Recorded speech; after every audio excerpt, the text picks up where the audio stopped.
दोस्तों, आज हम आप लोगों को वाक्य के विषय में बताएंगे कि वाक्य कितने प्रकार का होता है, वाक्य किसे कहते हैं। ये जो वाक्य है ये बहुत ही इम्पोर्टेंट है। इसके बिना टेंस को समझना नामुमकिन है जब तक वाक्य की बेसिक फंडामेंटल नॉलेज हमारी मजबूत नहीं हो। अब आते हैं सेंटेंस। सेंटेंस की परिभाषा: शब्दों का वह समूह जो अपना एक पूर्ण अर्थ रखता है, उस समूह को वाक्य कहते हैं। जैसे राम घर जाता है, सोहन अपने कार से स्कूल जाता है, वह एक किताब है। रिमार्क यानी हम ये भी कह सकते हैं कि हम लोग आपस में जो बातचीत करते हैं उस पूरे समय में किया गया बातचीत को वाक्य कहते हैं, या आपस में की गई बात को चीत को भी वाक्य कहते हैं। अब वाक्य के प्रकार।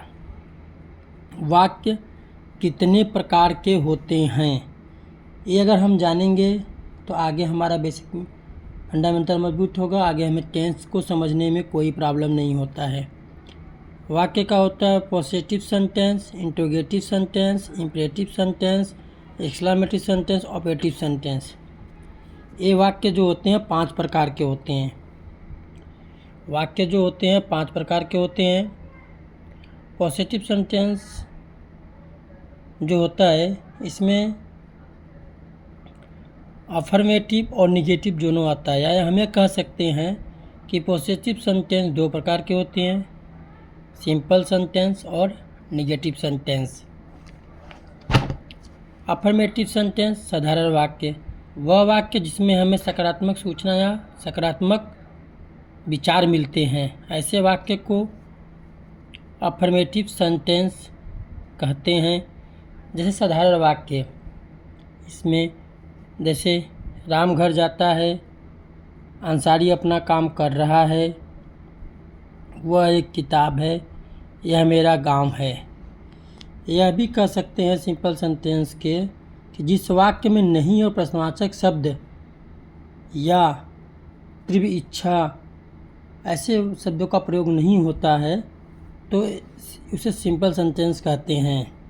अब आते हैं प्रश्नवाचक शब्द। कुछ प्रश्नवाचक शब्दों को हमने आपको बता दिया है।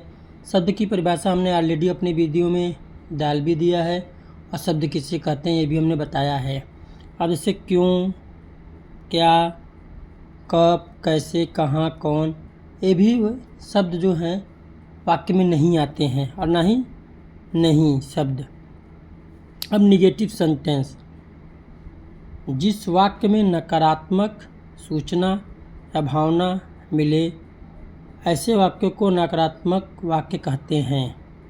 या हम यह भी कह सकते हैं कि जिस वाक्य में कार्य का पूरा न होना पाया जाता है तो उस वाक्य को नकारात्मक वाक्य में कह सकते हैं।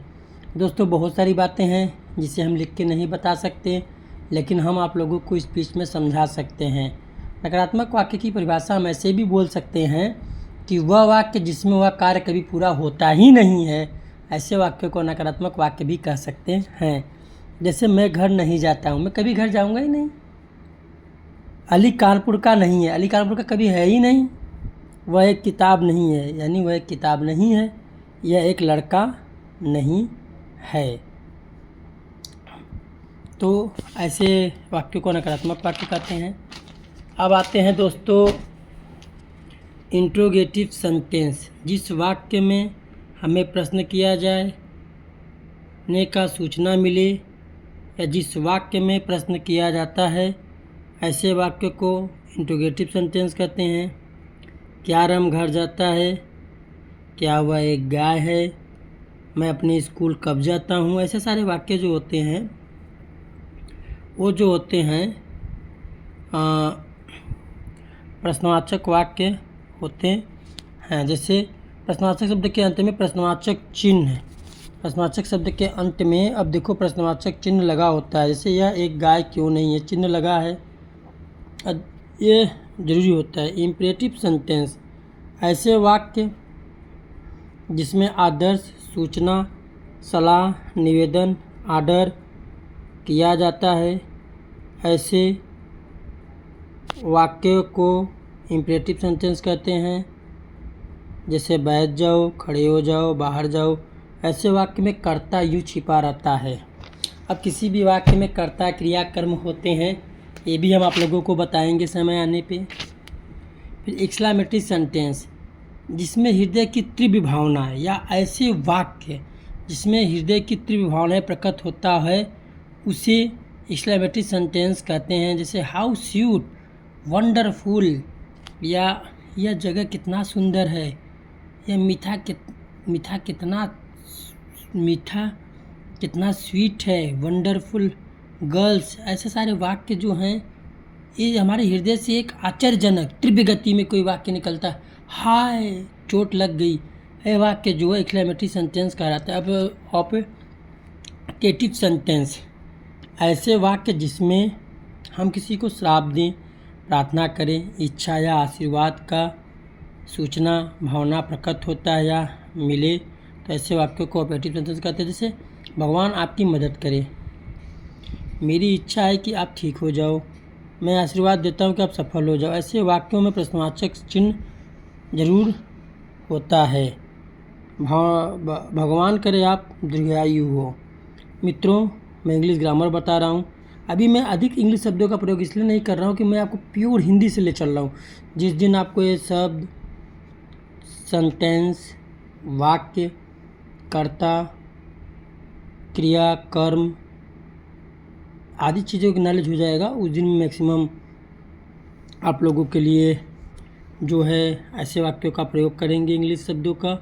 और दोस्तों, मैं आप लोगों से अनुरोध करता हूँ कि मेरे वीडियो को लाइक, सब्सक्राइब और शेयर ज़रूर करिए। मित्र, मैं इस वीडियो को बनाने के लिए आप लोगों से ये उम्मीद रखता हूँ कि आप मेरे वीडियो को लाइक, सब्सक्राइब और शेयर ज़रूर करेंगे, जिससे मेरा मनोबल बढ़े और आने वाले समय में मैं बहुत सारे सरकारी जॉब, एसएससी, सीजीएल, रेलवे, किस विभाग में कितनी वैकेंसी निकली है, क्या क्या योग्यताएं हैं, सब बताएंगे। बस आप लोगों से एक छोटा सा रिक्वेस्ट है कि मेरे वीडियो को लाइक, शेयर और सब्सक्राइब जरूर करें, जिससे मेरा भी मनोबल बढ़े। धन्यवाद।